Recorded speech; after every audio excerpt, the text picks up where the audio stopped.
Planned కదా ఇది, అది అవి అన్ప్లాన్డ్. చెన్నై, హైదరాబాదు, బెంగళూరు, కోల్కతా, ముంబై ఇవేవి ప్లాన్డ్ సిటీలు కాదు,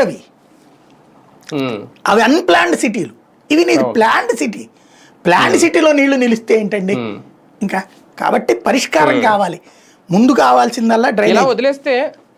ఇలా వదిలేస్తే రైతుల నుంచి కూడా వ్యతిరేకత పెరగదా సార్? ఈ సమయంలో వైసీపీ అన్న స్టాండ్ తీసుకుని ఒక ప్రకటన చేసే అవకాశం వాళ్ళకి ఏం చేయాలనేది ముందు చూస్తారు. ఇంకా ఇప్పుడే మా గబక్కన మాట్లాడారంటే అది వాళ్ళు దూరిపోయారు, వాళ్ళు నిన్నటిదాకా ఏం చేయనోడు వాడు మాట్లాడుతున్నాడు అంటారు. వాళ్ళు కూడా వెయిట్ అండ్ సీ. ఈ రైతులే రేపు పొద్దున మేబీ 2-3 ఏళ్ళు చూస్తారండి. ఏం కాకపోతే అప్పుడు వాళ్ళకి ఏం కావాలన్నది ఒక ప్లాన్ చేసుకుని ఇవాళ జేఏసీని అడుగుతోంది, రైతులు పట్టించుకోవట్లేదు మీరు ఏందనేసేసి. కాబట్టి ఆ సమస్య పరిష్కారం చేస్తుంటే ఇక్కడే హ్యాపీ వాళ్ళకి. ఈ ప్రభుత్వం మళ్ళీ రావాలని కోరుకుంటాం. లేదనుకోండి ఆ లిస్ట్ తయారు చేసుకెళ్ళి ఇది మీరు ఇస్తారా అని అడుగుతుంది రేపు పొద్దున వైసీపీ. జేఏసీ కాకపోతే ఇంకొకటి రైతులే అక్కడ వాళ్ళే.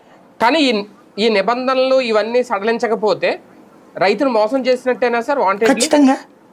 ఇప్పుడు ఆ రాధాకృష్ణ గారు రాసినట్టు ఇది P4 గురించి ఇది కూడా అంతే. అధికార యంత్రాంగ మూర్ఖత్వం ఇక్కడ పరాకాష్ఠకి చేరుతోంది. 1000 గజాల్లోనే ఉండాలి బిల్డింగులు, 100 గజాల్లో ఉంటే తప్పని ఎవడాడు చెప్పింది? హైదరాబాద్లో లేవో 100 గజాల్లో?